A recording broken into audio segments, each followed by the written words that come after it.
Chapter 17. A Will Inherited. The last time Naruto had had a private audience with the Hokage, he had been 6 years old.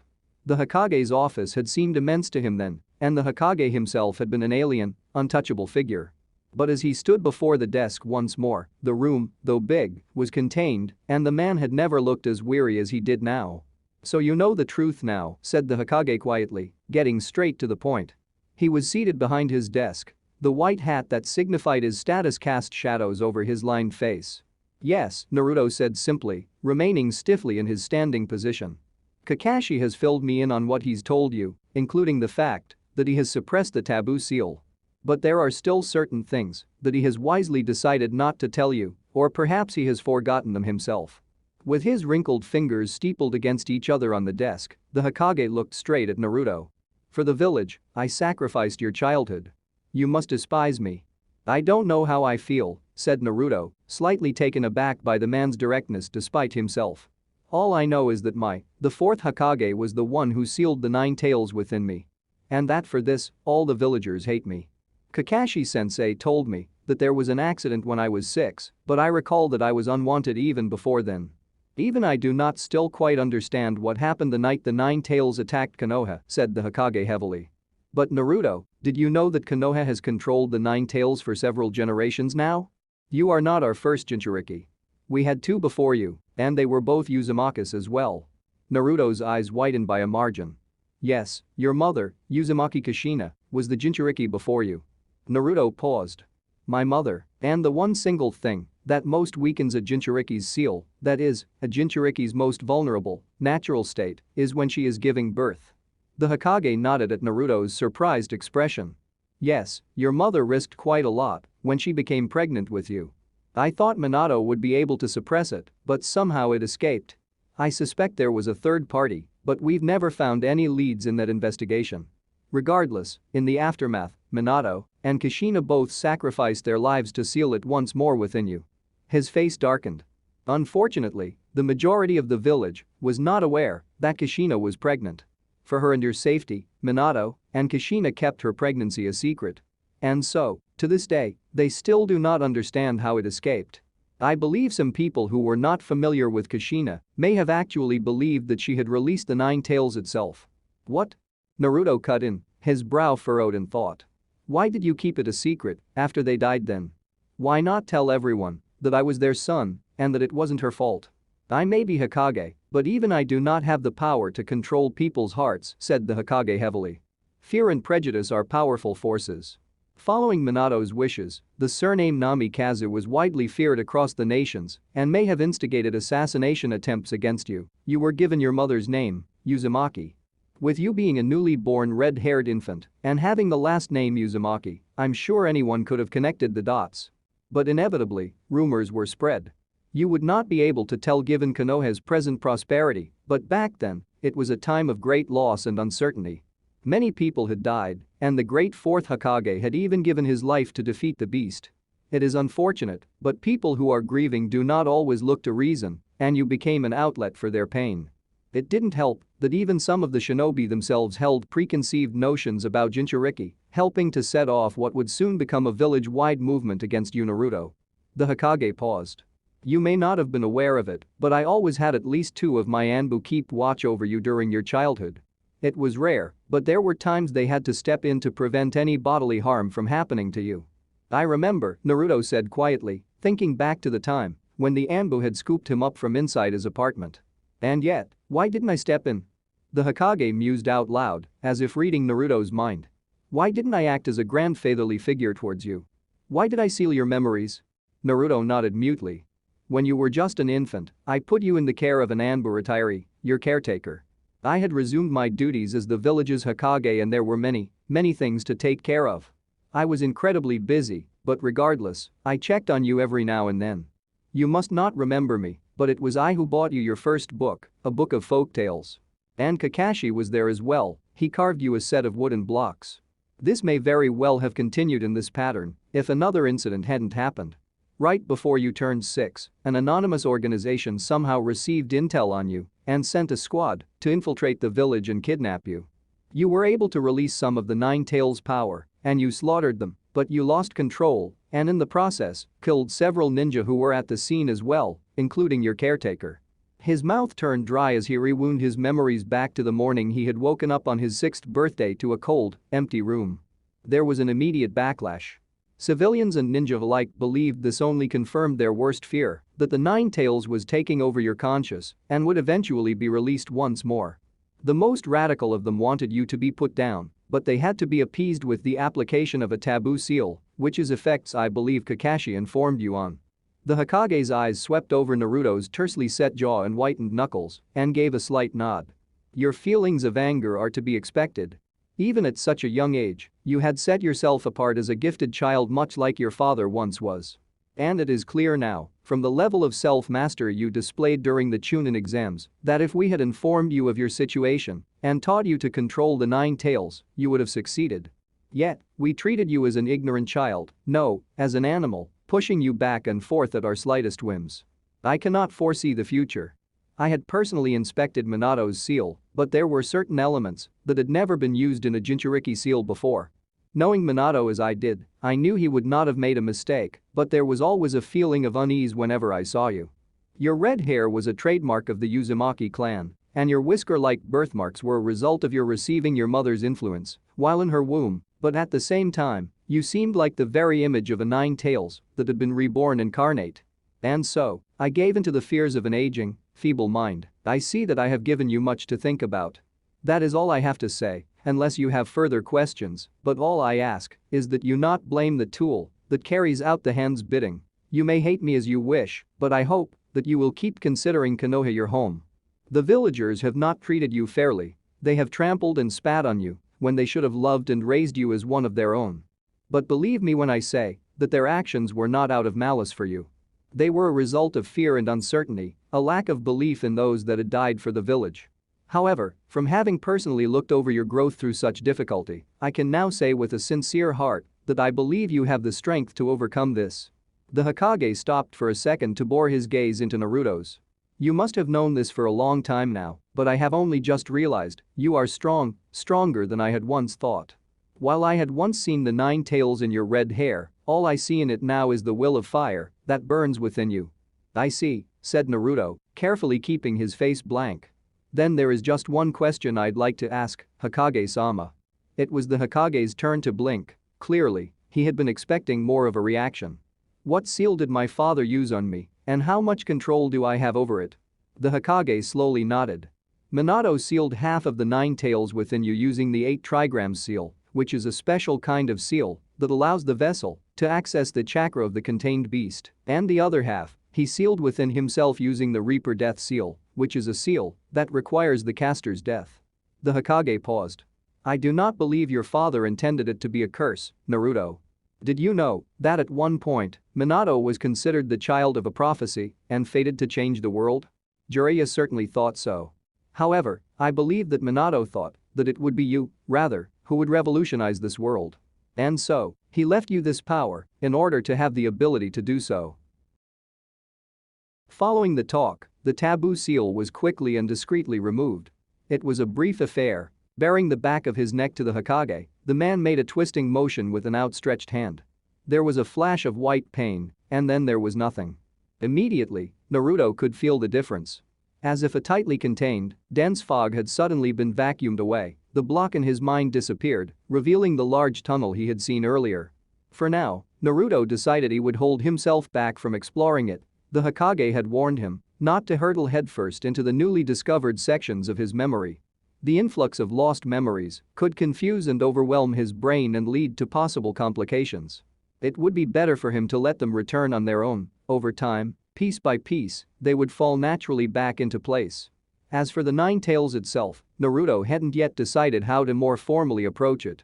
According to the Hokage's explanation, he should be able to access its chakra, but just from his brief impromptu interaction with it during the exam, he knew it wouldn't be easy. The sun was just beginning to set when Naruto finally returned to his apartment and lay face down on his bed. Contrary to the carefully compassed blank mask he'd presented to the Hokage, his mind was still caught up in a whirlwind of questions and indecision. He did not know what to believe. He had accepted the Hokage's explanation as sincere, but that did not mean he had to like it. Typical of a doting father, the Hokage had tried to cover for his ignorant children's behavior, but Naruto no longer needed their approval. Speaking of fathers, it was still hard to take in that the legendary fourth Hokage was his. And contrary to how Naruto had perceived it as a child, it had not been his father, but his mother who'd been his connection to the Uzumaki clan.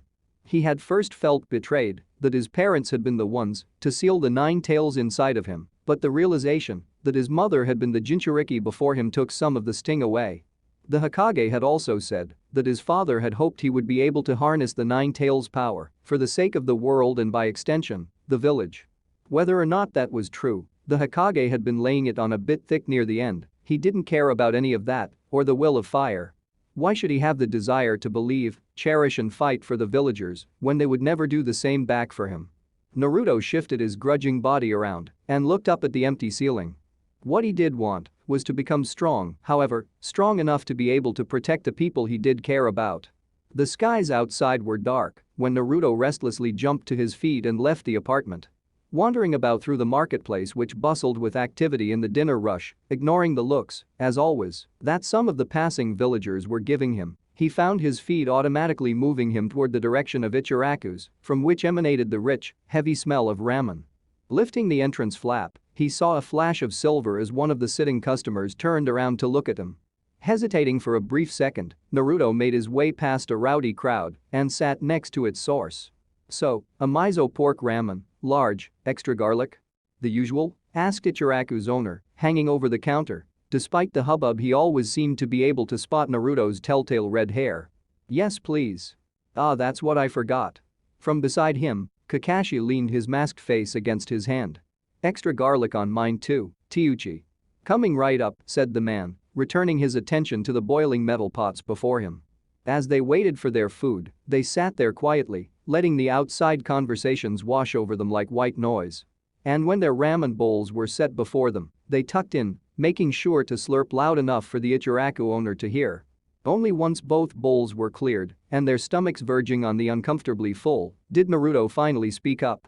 "What did you think of my final match, sensei?" Said Kakashi distractedly, putting his book down. "Ah yes, that was an interesting move you did back then, Naruto.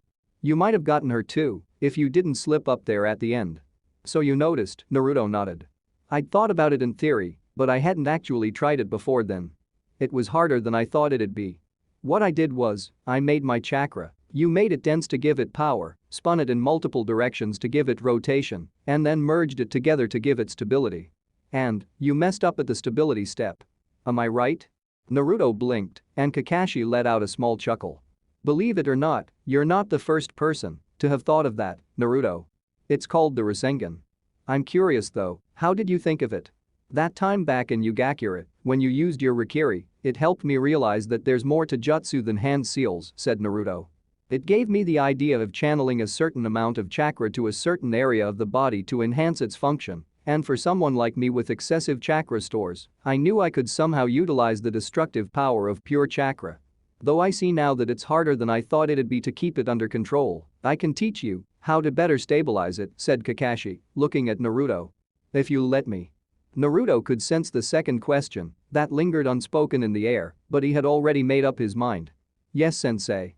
"All right then," said Kakashi with a nod. "We'll get started right away. Meet me at Field B tomorrow at 7 am. Sharp." With a clatter of his chair, Kakashi got up to leave, tucking his precious book into a pouch on his side. Naruto regarded him skeptically. "So you mean noon? A ninja always keeps his word, Naruto." Ichiraku's owner cleared his throat meaningfully. "Is that why you're leaving me the bill?" Naruto asked dryly. "I only treat cute little Genin. You're a chunin now, you're one of them big boys. But you know, it's interesting." Kakashi looked thoughtful.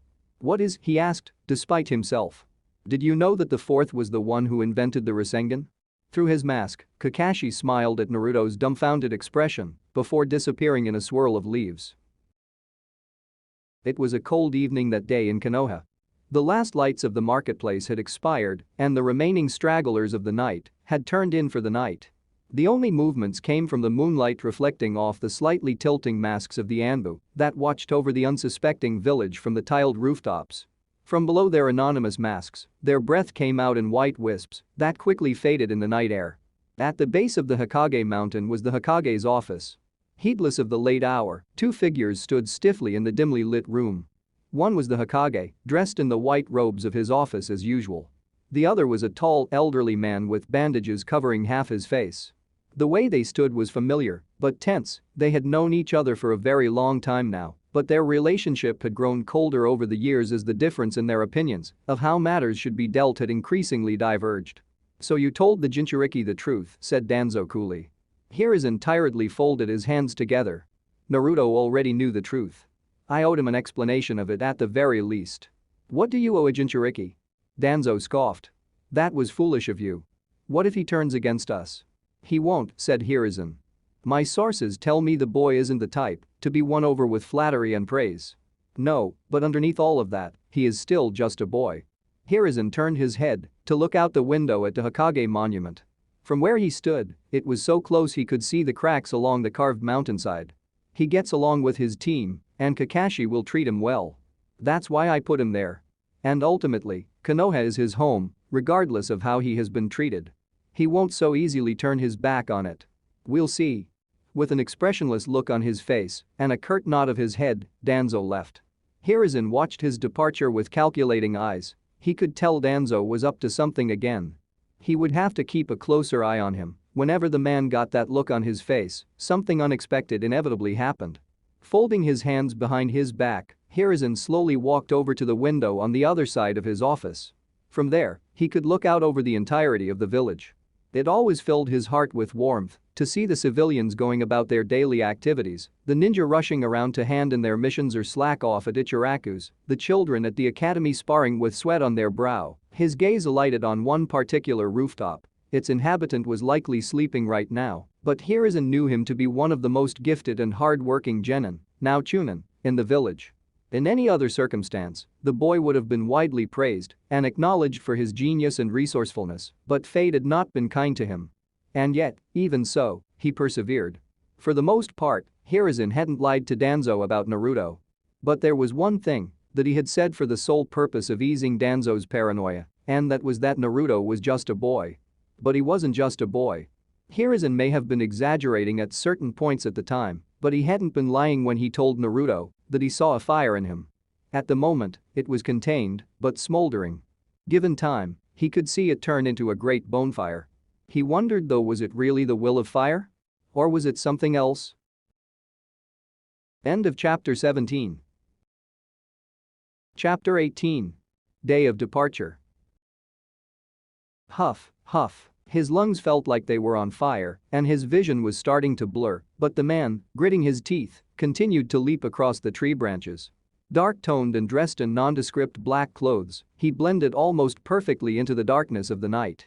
The only thing that gave him away was the frayed scroll clutched in his hands that gleamed white under the stray rays of moonlight that interrupted the shade of the forest canopy. His heart thudding loudly in his chest as sweat streamed down his face, the man cautiously looked behind him. He was alone. Letting out a tiny sigh of relief, the man felt some of the tension leaving his muscles. As the hot blood coursing through his veins began to slow down, he suddenly realized that the wind blowing strongly against his face was cold. At the thought, he slightly lowered his pace, letting himself catch his breath. The rumors were true, then. Konohagakure's security, once renowned as an impassable steel wall that blocked out all intruders, was no longer what it used to be. The past 15 years had not been kind to the village after all. Their most famous trio, the Sannin, had left the village, and in the invasion of the Nine Tails, they'd lost their Yondaime Hokage, leaving behind the increasingly decrepit Sandaime to try and rebuild the village. He looked around, but there was still nothing, besides the occasional rustling of squirrels and birds lower down. His lips edged up in a triumphant smile. For a man past his prime, the Sandaime hadn't done such a shabby job, but the village's strength was nowhere near what it had been at its peak. He hadn't even been questioned at the village entrance. The chunin on gate duty had glanced at him once and then waved him in. Breaking into the archives had been just as easy, using a simple genjutsu to trick the chunin at the desk into thinking he'd already left and then slipping out just as the guards changed shifts. However, despite how smoothly the operation was going, the man had still grown antsy. He was in a ninja village after all, regardless of how much it had fallen from its former glory and almost slipped up when he was leaving the village. Just as he stepped into line behind several civilians at the exit gate, the entrance gate had creaked open to allow another stream of people in, and then the on-duty Chunin raised a hand in greeting. "Another successful mission? Good job." "Ah, I didn't do much this time," said a deep voice. Sure. "Oh, Hokage-sama wants you in his office right away, Kakashi." "Got it." At the sound of the infamous name, the man had frozen. Could it be the copy ninja himself? And slowly turned his head to see. When he saw the infamous silver hair and Hittite draped over the left eye, he swore to himself. He knew the mission had been going far too easily. It had only been a matter of time for an unexpected setback. But it was just his luck to run into one of Konoha's most famous jonin right as he was about to leave. Forcing himself to stay calm, he'd looked away. His eyes landing on a shorter red-headed boy beside the jonin, his pounding heartbeat had slowly grown steadier. However, the boy must have felt his gaze, for he looked up and locked eyes with him, and for a second, he could have sworn that the boy knew exactly what he was and why he was there.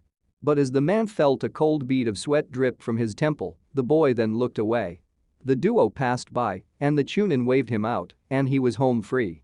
Despite his success, he'd felt uneasy after seeing the copy ninja right under his nose, and he'd booked it as soon as the walls were out of sight. But now, it seemed that truly nobody in the village had noticed his intrusion.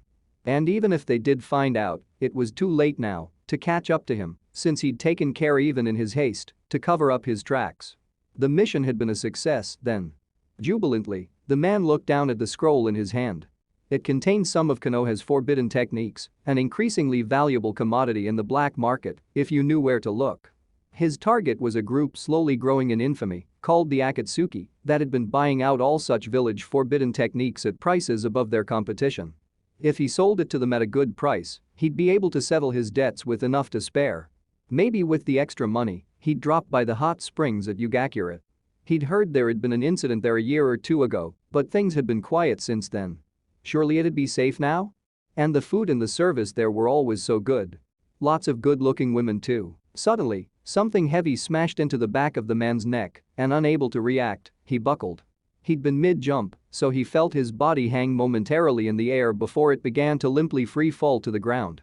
As everything turned fuzzy and his vision faded into blackness, the last thing he saw was something red streak over him. Naruto had just turned over the unconscious outsider to the intelligence division when a triumphant cry rang out from behind him. Turning around, he was greeted with an excited-looking Rai skidding to a stop before him. As the sight of his teammate, Naruto raised a critical eyebrow. In the 2 weeks they hadn't seen each other, it looked like the boy had again added at least another inch to his height. After they passed the exam, Rai, like him, had switched to more standard ninja attire, complete with a flak jacket, and in the other newly minted Chunin's case, a pair of bladed weapons strapped across his back. However, as the months passed by, the already tall boy had hit yet another growth spurt and now towered over Naruto, who, despite his best efforts, could still pass for an academy student playing dress-up. "I saw Kakashi-sensei just a few minutes ago," Rai said as a means of greeting, glancing curiously at the Chunin taking away the body. "He told me I'd find you here. We're wanted at the Hokage's office." Nodding in affirmation, Naruto began to briskly head down the mostly empty street towards the village center. Trotting along easily by his side, Rai looked around discreetly and then lowered his head. "So that's another B-rank mission done in record time?" he whispered conspiratorially, a hand raised to cover his mouth. "I wasn't aware there was a record to be broken," Naruto answered absently as he took mental inventory of his remaining equipment. "Oh, you don't know?" Pulling back, Rai rubbed his chin thoughtfully.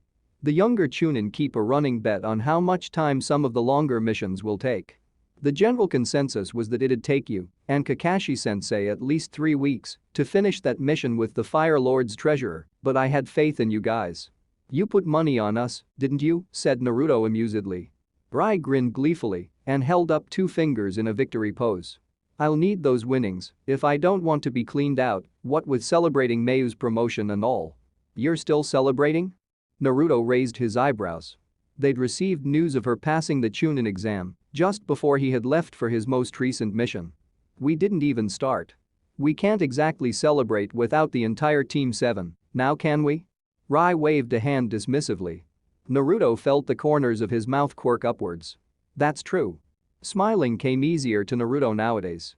He'd have thought that, what with knowing the truth, or at least some of it, his situation would have grown more difficult, but on the contrary, life had proceeded fairly normally afterwards.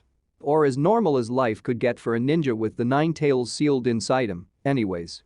Naruto wasn't winning any popularity contests, and he wasn't surprised that he hadn't known about the Chunin's betting games, for most of them tended to keep their distance from him. But both Rai and Mayu's relaxed attitude towards him had helped to ease some of the misgivings their new comrades may have had toward him. Their fellow Chunin didn't include him, but they didn't go out of their way to bother him, and that was all he wanted. His training sessions with Kakashi were also going, for the most part, as smoothly as one could expect, while repeatedly materializing highly dense quantities of chakra on a regular basis. He'd been able to stabilize the Rasengan to the extent that it didn't drain him, and had even begun experimenting with adding his elemental chakra to the mix, something which, according to Kakashi, the 4th Hokage had never had the time to complete himself. But there was still an ever-present weight at the back of his mind. While it had been over a year since Naruto had had his taboo seal removed, he had yet to regain any of his memories of the purported incident when he was 6. The few memories he'd lost in the Chunin exams had returned, but his 6th birthday was still a huge blank. Nor had he regained any other memories in between, meaning that they were either so insignificant that he hadn't noticed that nothing had actually happened, or even worse, that they hadn't come back yet. Kakashi had tried to reassure him, confirming that the seal had really been removed and that the memories would eventually return in the course of time. Still, it was unsettling, not knowing for sure whether his own memories were complete or not. Naruto glanced at Rai, who was now silently walking along with his arms crossed behind his head. There was also the matter of his teammates still not knowing about his Jinchuriki status. The problem was, he'd never found the time to do so. Ever since he'd been promoted to Chunin, his daily routine had become a never-ending cycle between training and missions. His remaining time was barely enough for him to sleep, eat, and carry out other basic necessities. With Rai also busy with his new Chunin duties and Mayu practicing hard for the next exam, the chance to bring up such a sensitive topic had just never come around. A small voice whispered to him that, if he'd really wanted to, he could always turn down 1 or 2 missions and make time, but Naruto quickly quashed it. When they were led into the Hokage's office, Naruto was not surprised to find the 2 remaining members of Team 7 already waiting for them. Mayu, glowing in her new Chunin attire, and Kakashi, still in his dusty travel clothes, stood beside a pale black-haired Chunin he had never seen before. "Ah, Naruto, Rai," said the Hokage, lowering a smoking pipe from his wrinkled mouth. "Good, you're all here now." The 2 bowed shortly in the elder shinobi's direction. Raising his head, Rai curiously stared at the strange Chunin. "You wanted us, Hokage-sama? I realize you've just returned from a long mission." As he spoke, the Hokage nodded at Kakashi and Naruto in turn. However, with tension escalating between nation borders right now, client requests are at a peak and our manpower stretched thin.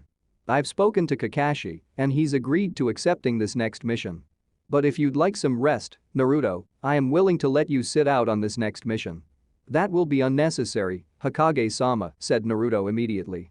The mission had been long but tedious, and he still had plenty of energy left over. With Kakashi and his teammates gone, he'd have little to do in Konoha by himself, anyways. At his response, the Hokage leaned back in his chair with a contemplative look on his face. Very well, then. I've got here an urgent mission that will require you all to start out by early morning tomorrow. Naruto, Mayu and Rai, you 3 will be teaming up with another Chunin on a B-rank bodyguard mission to Wave Country. Wait, what about Kakashi-sensei? Rai cut in, looking put out. The Hokage passed his smoking pipe to his hand. Kakashi is being sent on another mission into Earth Country. On this mission, Naruto will be your team leader. The Jonin standing beside the Hokage stepped forward to hand them their mission scrolls. Unfurling his, Naruto quickly scanned the contents. It was short but clear, it was a standard escort mission that had earned B rank simply due to the fact that the client was a semi-well-known merchant. Considering the current smuggling situation with Geto in Wave Country, it wouldn't be unexpected for the client to be targeted by minor bandits and ruffians on the journey. It was nothing any properly trained ninja couldn't handle, but dangerous for civilian travelers on the road, thus warranting the recent tries and demands for bodyguards. Naruto glanced at the wan-faced Chunin standing beside Kakashi. The boy, dressed in all black with a tantan strapped across his back, looked only 1 or 2 years older than him, but Naruto had never seen him in the academy before. Is that the Chunin we'll be teaming up with? Indeed, this is Sai, the Hokage said, with a simple gesture towards the boy, whose face split into a wide smile. Its intended purpose may have been to disarm, but to Naruto, it looked more eerie and offsetting than anything. "Hiya," said Sai, with a wave. Turning to Mayu, he held out a hand. "So you must be Mayu, was it?" With a shy nod, Mayu raised her hand. His smile grew even bigger. "Wow, you've got a really forgettable face, don't you?" Mayu froze. Snarling something incomprehensible, Rai took a step forward but stopped when Naruto firmly grabbed his arm. "You must be Naruto," said Sai, turning to him with a look of delight. "Looking forward to working with you, short stuff." Naruto let go of Rai. After a beat, he stepped forward to grip the other boy's hand. Likewise. After receiving a few more mission details from the Hokage, they began to all file out of the room when the Hokage cleared his throat. "Naruto." He paused. Mayu and Rai stopped as well, but the Hokage shook his head. "I'd like to talk to him privately for a minute." Once the door had clicked shut, Naruto turned to the elder shinobi. "Yes, Hokage-sama? You may be wondering why I'm sending you without a Jonin's supervision." Naruto nodded. "It's only been a year since you became a Chunin, but your name has come up several times for a Jonin appointment. Your skills certainly would match up well. The only thing you're missing is experience in leading missions, as you've always been paired with Kakashi. So I'm putting you in charge of the other three. This should be a good learning experience for you." "Understood, Hokage-sama." Naruto wasn't surprised and in fact, welcomed the promotion.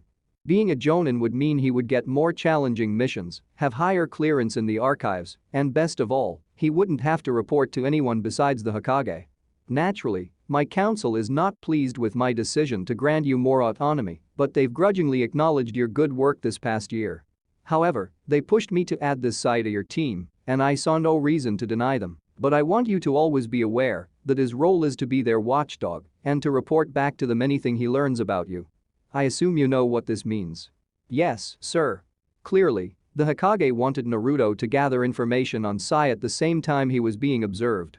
"Lastly, I sent Team Shirakumo to Wave Country just yesterday, so if you do run into trouble, you should find friendly faces at a reachable distance. Don't let your pride stop you from taking advantage of that." "Yes, sir," said Naruto slowly. With a satisfied nod from the Hokage, he was dismissed. Turning sharply around on his heel, he left the room. Walking down the empty hallway, his thoughts turned to the journey that lay before him. It would be his first long-distance mission without Kakashi. He wasn't nervous about whether he was up for it, since the Jonin had always preferred to take the backseat and let Naruto handle most of the dirty work. But it was a little strange to realize that this time around, if he somehow mishandled things, his teacher wouldn't be around to clean up after him. Naruto frowned, clenching his hands tightly. Such a feeble minset wouldn't do. He'd sworn to get stronger since he'd lost in the final round of the Chunin exams, and now, a year later, this was the first test to truly prove his own mettle to himself. There would be no ifs about it, he would fulfill the mission, period. As he stepped out of the building, he was surprised to see the rest of his team waiting for him. Seemingly having gotten over the less than optimal introduction in the Hokage's office, Rai was grinning widely, and even in the dim lighting, Naruto could make out Mayu's red cheeks. "About time," said Rai, pouncing at him. He began to drag Naruto down the street. "Come on, I'm starving." "There's really no need," Mayu protested, Kakashi following languidly behind her. "What are you talking about? I promised you a meal if you passed the Chunin exams, remember?" Mayu flushed even more, the very tips of her ears turning red. "So? Ramen or tonkatsu? Which will it be?" "Ramen," said Naruto, raising a hand obediently. Mayu smiled despite herself. "Ramen sounds good." "Ramen it is, then," said Kakashi cheerfully. "Then full steam ahead." Rai crowed, pumping his fist in the air. The next morning, having already packed his essentials, Naruto was out the door as soon as he'd eaten his cereal. The wind felt good on his skin as he made his way to the front gate, and a small smile crept unbidden to his lips. Last night's dinner with his team had done him some good, he felt refreshed and ready. Their client was waiting for them at the gate, and as Naruto took in her appearance, his eyebrows inadvertently rose. Known as the merchant, Toru, he'd expected a typically overweight man sporting a ring on each fat finger. In reality, however, she was a thin freckled woman dressed in baggy journeyman clothes who looked like she could be closer to his age than to Kakashi's. "I asked for bodyguards, and I got a bunch of kids," she frowned, her foot tapping impatiently on the ground. "We're all qualified chunin," said Naruto in what he hoped was a reassuring tone. But the merchant's frown deepened. "Shouldn't you all be in school or something? Shouldn't you be at your appointment with the plastic mednin?" Sai returned with a pleasant smile. Mayu let out a squeak of disbelief, but to Naruto's surprise, the merchant smiled toothily back. "Not so gutless, then. Alright, I'll take you lot." She kicked the bulky knapsack by her side, which made a thunking sound upon contact. "You there with the scar, you can carry this for me." With a scowl, Rai easily shouldered the bag on top of his own. The merchant clapped her hands together. "So, are you all ready? I'd like to cover a lot of ground before lunch." Mayu looked around curiously. "Are we going by foot? Aren't you a merchant? It's hardly worth paying the fee to ferry a wagon across the sea to Wave Country.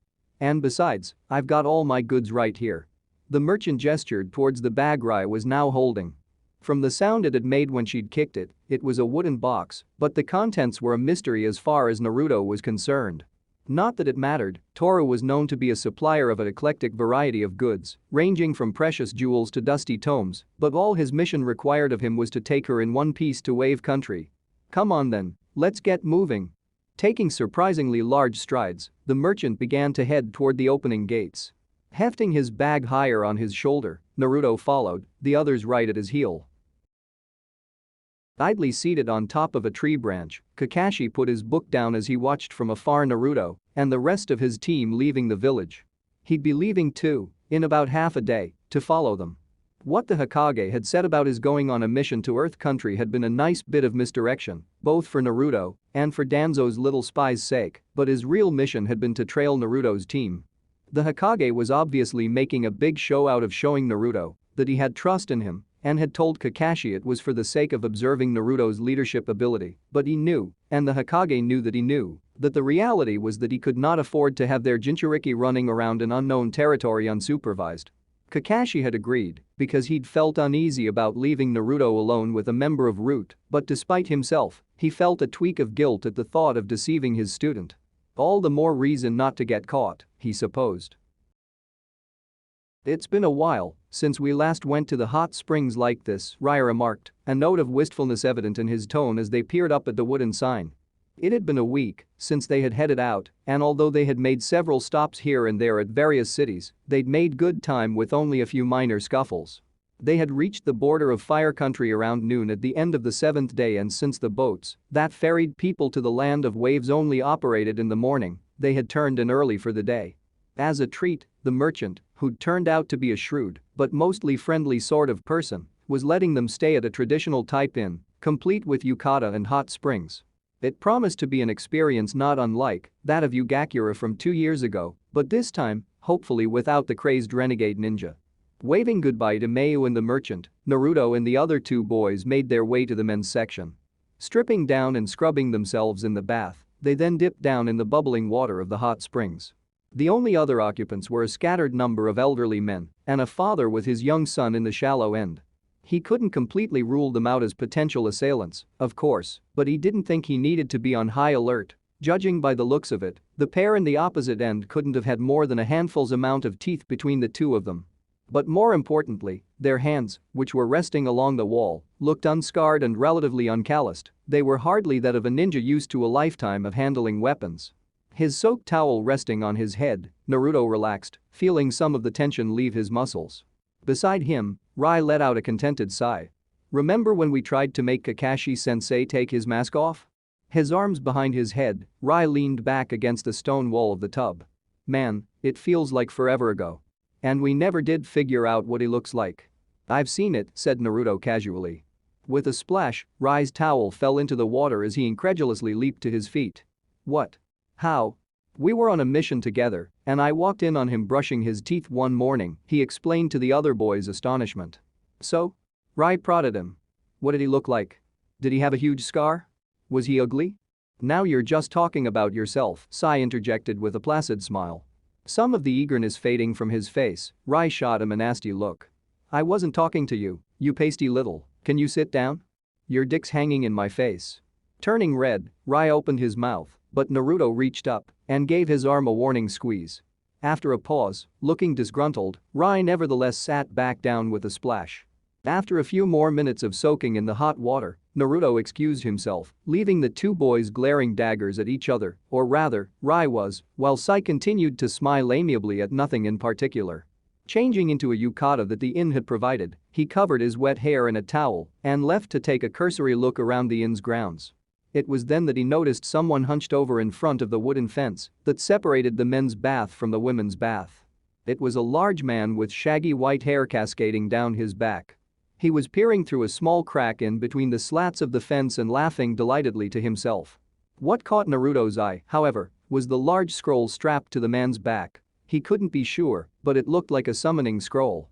But before he could decide what to do, the man let out another cackle and reached into his kimono to pull out an orange book that Naruto immediately recognized as one of Kakashi's favorite reads. As he did so, he noticed Naruto staring at him, and his face immediately turned grave.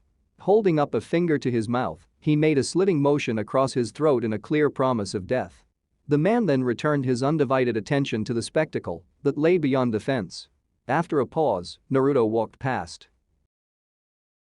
End of chapter 18. Chapter 19. Heaven-shaking event. The attack came under cover of mist. After an early night's rest at the inn, Naruto and the others had risen before the sun and gotten on board one of the very first boats to Wave Country, a small but sturdy wooden fishing boat manned by a self-professed freelance poet wearing a woven straw hat.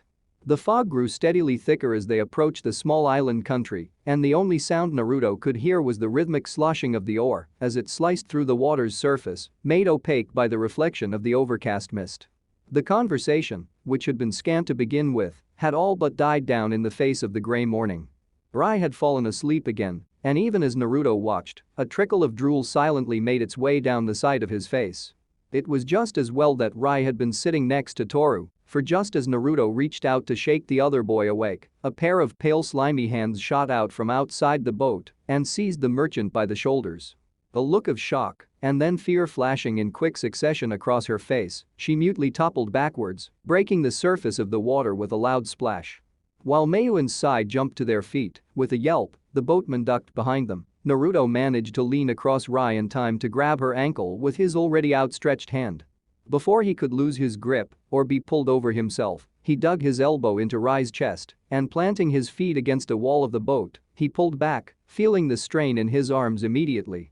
As Rai choked and wheezed back into consciousness below him, two more dark shadows suddenly burst out of the water from the other side of the boat, and from their hands split off a multitude of smaller shadows that flew straight toward them.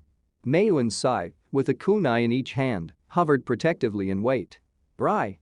Naruto shouted out as the piercing sound of metal striking metal resounded across the water's surface. His eyes immediately focusing, Rai reached upwards with a grunting sound and wrapped his arms around the merchant's kicking legs. Sticking his head in between, Rai leaned forward, gritting his teeth. Letting go of Toru's legs, Naruto quickly made the necessary combination of signs with his freed hands, noting with some anxiety that with the merchant's head underwater, her struggling had started to weaken. Shadow clone technique. In a burst of white cloud, two clones appeared by his side, and they both immediately dove into the water. As they did so, Naruto rejoined Rai's efforts and grabbing Toru around the torso, he pulled back.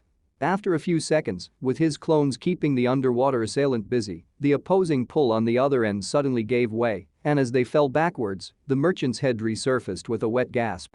Her body tumbling back onto the boat, she hunched over on all fours immediately, shaking and coughing out water. Meanwhile, Sai had pulled out a scroll, and with a flourish of his brush, a pair of white and black drawings that Naruto quickly identified as bats had burst out of the page. They disappeared into the fog, in which he could already hear the sound of bluebirds twittering, and shortly afterwards, the storm of shuriken came to a halt.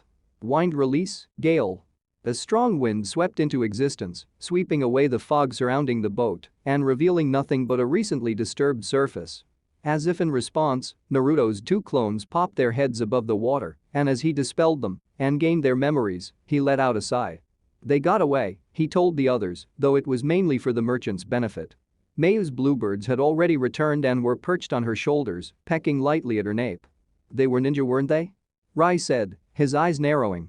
"What village were they from?" "They weren't wearing any identifiable markers," said Mayu, as she petted a bird with her finger. With a whisper, they swirled back into hair clips that returned to her hair. Naruto crossed his arms. They were mercenaries, but it's strange.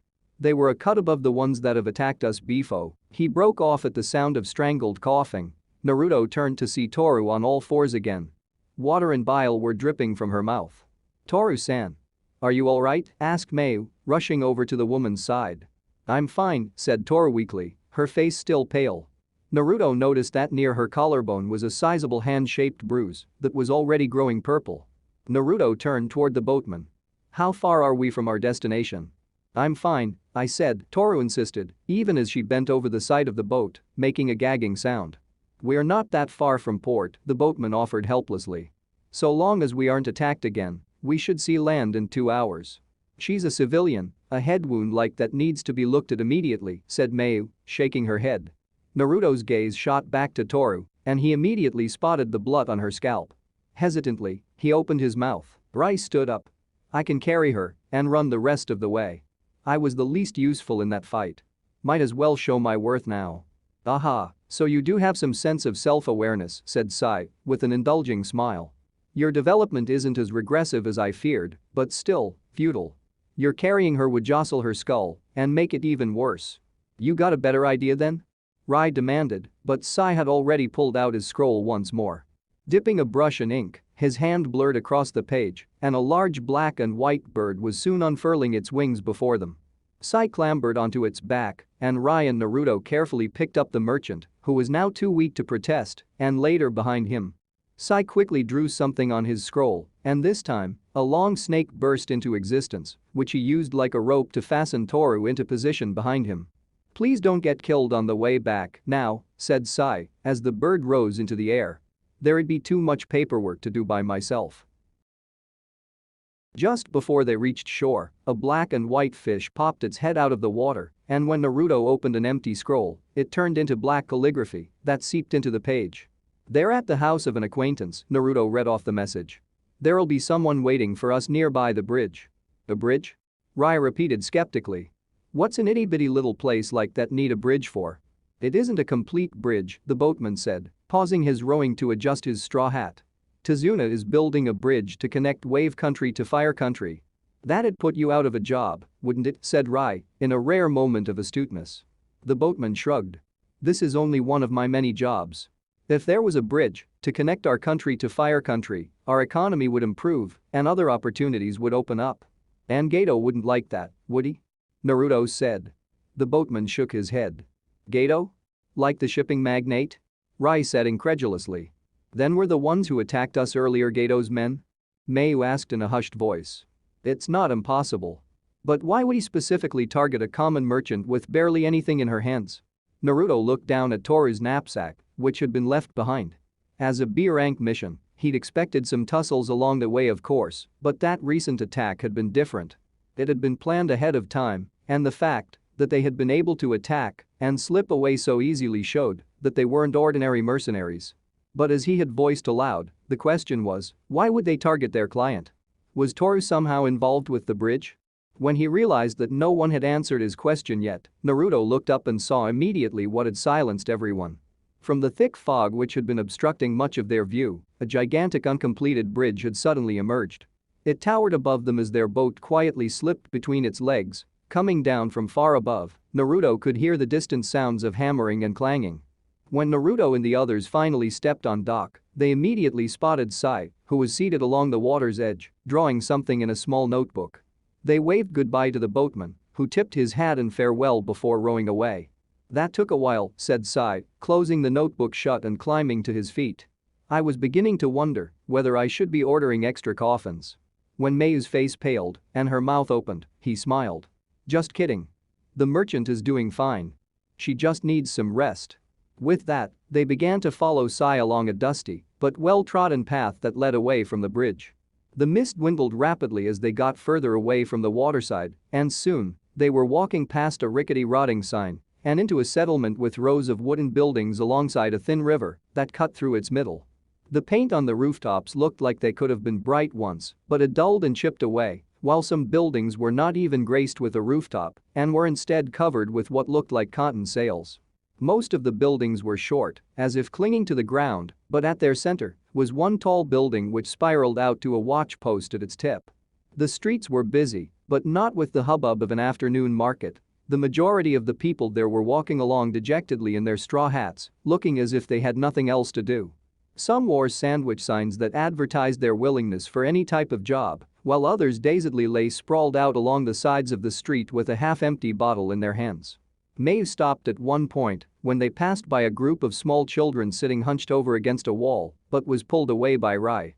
As the others followed Sai inside what looked like a grocery store, Naruto paused as for some odd reason, he felt like he was being watched.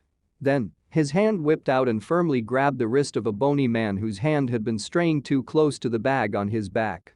"Careful," he said, giving the wrist a warning squeeze before letting go. With an answering yelp, the man scampered away and disappeared into the throng of people passing by. For several moments, Naruto waited with narrowed eyes, but the sensation that he was being watched had disappeared. He frowned. Were the people of this village really so poor and broken as to try and rob a, seemingly, defenseless child in bright daylight? He'd visited a large variety of places with Kakashi over the past year, but never somewhere as pitiful as this one.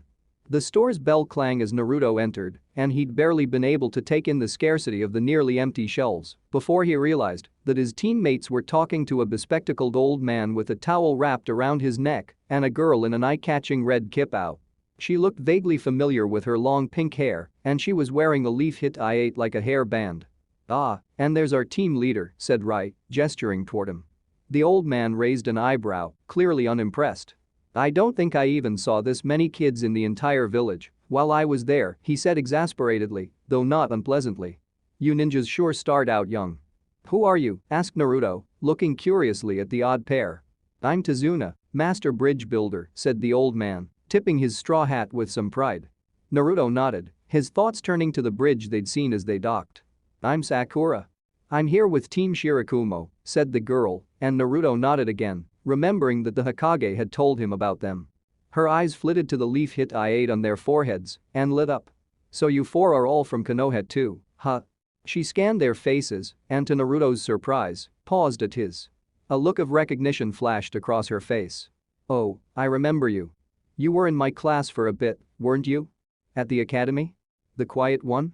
Oh wow, I actually forgot, Naruto, you were transferred to our class late, huh?" said Rai, rubbing his chin thoughtfully. Naruto had stopped paying attention to his classmates early on, so he couldn't say he remembered Sakura, but he did vaguely remember having once sparred against a girl with her hair color. However, without responding, Naruto looked straight at Sakura. "If you're on an escort mission, why are you still here?" Immediately in response, Sakura looked away and bit her lip, while Tazuna coughed uncomfortably. "This sort of talk would be better kept behind closed doors," said Tazuna, directing a meaningful look towards the shopkeeper. "I'd invite you to my home, but it looks like you already have somewhere to be." The others looked at Sai, who shrugged and pointed at a small stairway near the counter. "We're already here." Exchanging a few words with the shopkeeper, a short man who looked nervously around the store's premises, they headed up the stairs, which creaked at every step. Sai knocked 4 times on the door, and after a few seconds, they heard the sound of shuffling. The door opened a crack to reveal an eye, before opening to reveal Toru, whose head was swathed in bandages. Her face seemed to have regained some of its previous color. She stepped back, ushering them in with a quick wave of her hand. "Quick, come on in. Nobody's supposed to know I'm here," she trailed off as she finally saw Tazuna standing at the edge of the group. He gaped back at her, his glasses hanging askew. "Kaine." With a blank look on her face, Toru regarded Tazuna silently before finally heaving a sigh. She opened the door wider in a sign of invitation. "You'd better come in, then," she said quietly. Inside was a small, clean 3-room apartment not unlike Naruto's own home in Konoha, but judging by the poverty of the rest of the village, it might have been considered luxurious. Toru, or Kaine, disappeared into the kitchen and, with Mayu helping, distributed cups of tea for all of them. With everyone sipping from the hot tea, the story soon came out. "My real name is Kaine," said the merchant. "And as I'm sure you've deduced by now, I am being targeted by Geto for being an accomplice of the bridge's construction." "So you were our mysterious benefactor?" Tazuna said heavily, looking down at his untouched cup. "Why didn't you tell us?" "What good would that have done?" snapped Kaine. "Whenever you weren't working on the bridge, you were just a bumbling, drunk fool of an old man. The past year hasn't been kind to you, said Tazuna, not rising to the taunt. At least I'm still alive, she retorted.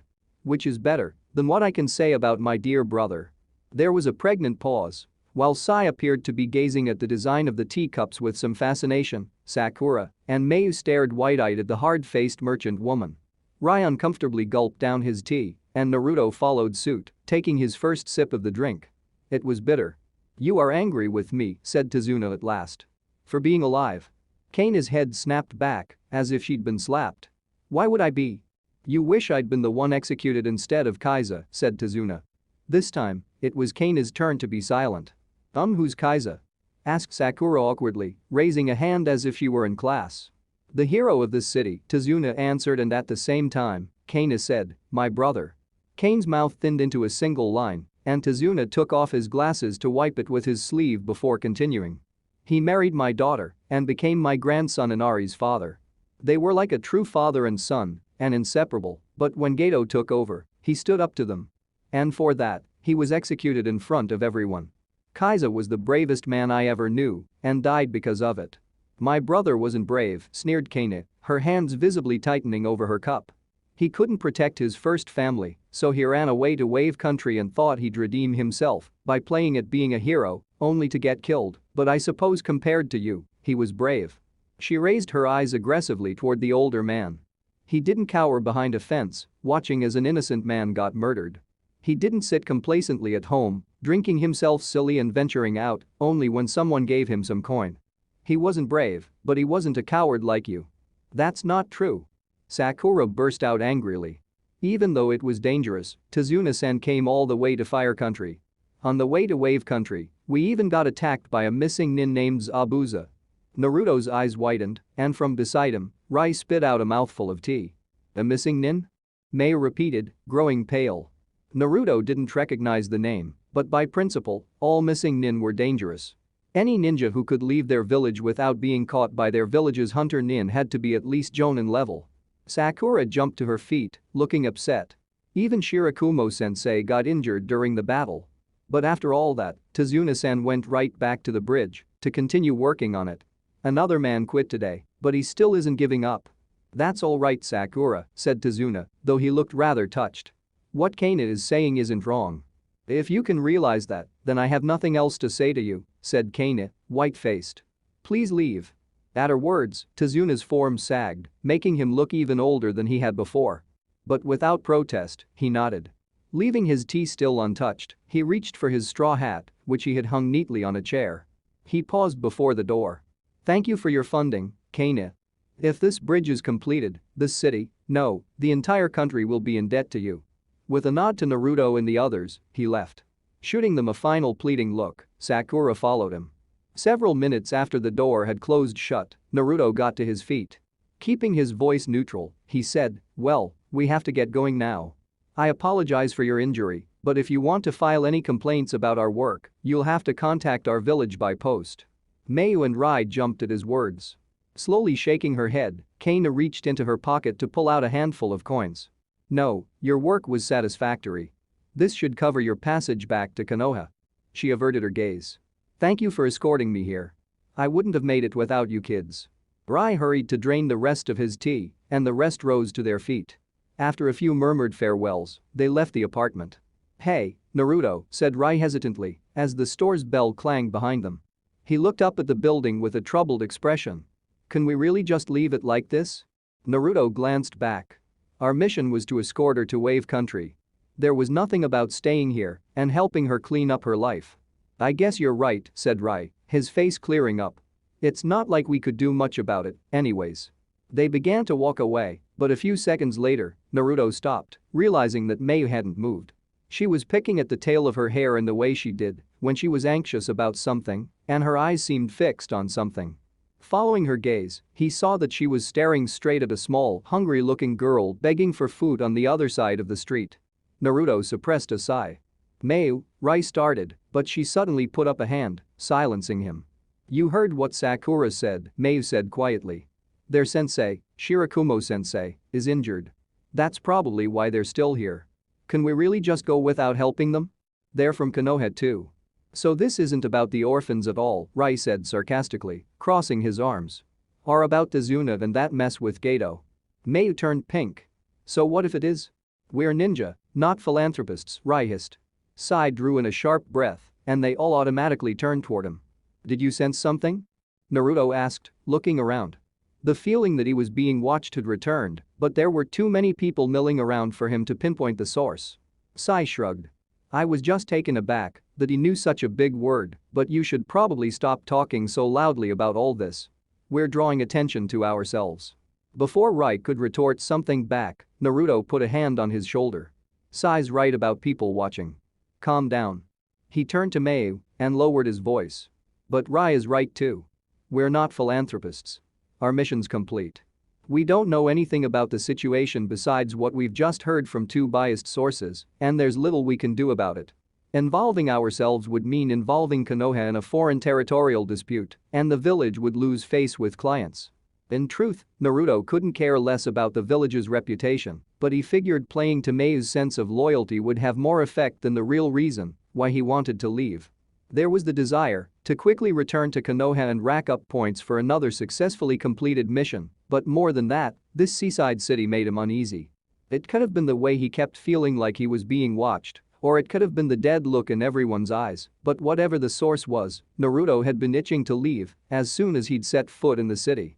It was a pity about Kana, but Naruto had barely known her for a week and did not feel the urge to lay down the lives of his teammates in exchange for her continued safety, a safety that, indeed, well exceeded the conditions of their mission. Because the truth of the matter was, his every nerve was screaming at him that it wasn't safe here. Every minute spent here only increased the chances of their being in irreversible danger, and to Naruto's chagrin, he didn't know if he was strong enough yet to protect the team. He knew he had gotten stronger over the past year with his extensive tutelage under Kakashi, but he had yet to win any of their frequent bouts against each other. And if there was one thing he had learned over the past year on their missions together, it was that the world was large and crawling with unknown powerful enemies. There were many weak ninja, but there were just as many strong ninja. And without the rules that he'd come to be familiar with in the village and the academy, without the regulations and expectations that, no matter how vaguely, governed the Chunin exam, and without Kakashi acting as an ever-present reassuring shield, Naruto found himself questioning what he was and wasn't capable of, knowing that if he overestimated their abilities, there would be no return trip back to Konoha, outside of a coffin, if their enemies were so kind. Is this what the pressure of being a team leader is? He wondered. But Shirakumo-sensei is a jonin, Mayu, said Rai, in a slightly calmer voice. Sakura's team should be fine, so long as they don't stick their noses in anything more. Are we going to go or not? Said Sai, managing to look bored even as he smiled. Mayu bowed her head, and with some relief, Naruto turned around. He raised a foot to step forward, when to his surprise, she said, no. Mayu? Rai asked uncertainly. You heard what she said. Toru, no, Kana-san is still in danger. What kind of ninja are we if we abandon her here? She raised her head, and Naruto was stunned to find that her eyes were blazing. I'm going to stay with Kana-san, and I'm going to find Sakura's team and see what I can do to help. Mayu? Rai began, but was cut off once more as Mayu held up a hand. She looked piercingly at them. Naruto suddenly realized that her eyes were hazel, not brown, and then when, against all expectations, she smiled, Rai actually took a step back. I'm sorry for being so selfish, she said. But I've never been more grateful that I'm a ninja than I am right now. Without another word, Mayu turned around and disappeared into the store. The bell sounded behind her like a death knell, and Naruto and Rai mutely stared at the closing door with, for once, identically astonished expressions on their faces. Did that just happen? Rai finally let out weakly. Where did that come from? Is that what they call premenstrual syndrome? Sai cocked his head, with what looked like a genuinely curious look fixed on his face. Naruto? Rai turned to him with a pleading look, and for once, he found himself unable to think of what to say. When Sakura opened the door to the ramshackle house beside the windmill and found Mayu beaming back, with Rai, Naruto, and Sai awkwardly hovering behind, she flung it wide open with a look of delight, and the two girls rushed into each other's arms, as if they hadn't met for the first time just a few hours ago. I didn't think you'd stay behind, exclaimed Sakura. Of course we'd want to help a fellow leaf ninja in need. Mayu said, clasping her hands together. Isn't that right, guys? Rai scratched his face. Yeah. Totally. No, said Sai. Naruto didn't respond, his mind furiously working to try and salvage the situation. It wasn't new for Mayu to disapprove of one of his decisions, but she had always deferred to them until now. After the initial shock, his immediate thought had been to order her as team leader to return, and if that proved insufficient, to resort to whatever physical means necessary. And perhaps even just a year ago, Naruto may have gone ahead and done just that. But now, as the thought of how Mayu might look at him for it floated into his mind, feeling it tightening in his chest, he dismissed it. Even if it were at the cost of a mission, he didn't know if he could bear either of his teammates looking at him in that way ever again. What's happened to me? Naruto thought frustratedly to himself. Meanwhile, as Sakura uncertainly took in their less than enthusiastic expressions, a male voice called out from another room, Sakura. Who are they? They're Chunin from Konoha, Sakura responded, and a few seconds later, a curious-looking blonde boy in a black t-shirt stepped out. He looked them over with a rather suspicious glint in his eyes, which only slightly cleared at the sight of their leaf-hit eye. How do you know for sure? The boy asked cagily. They could be Gato's goons, for all we know. Without pause, he turned around and cupping his hand around his mouth, he said, Hey, Sasuke. Come here for a sec. You recognize any of them? Another boy, this time dark-haired, stepped out from the other room, and with an equally wary look in his eyes, he looked at Naruto and his teammates. After a pause, he pointed a finger straight at Naruto. That one. I remember him. Geez, Menma, said Sakura, shaking her pink head exasperatedly. He was in our class for a year. How could you forget? Oh, was he? The boy let out an easy laugh, raising a hand to his neck in embarrassment. My bad. End of chapter 19.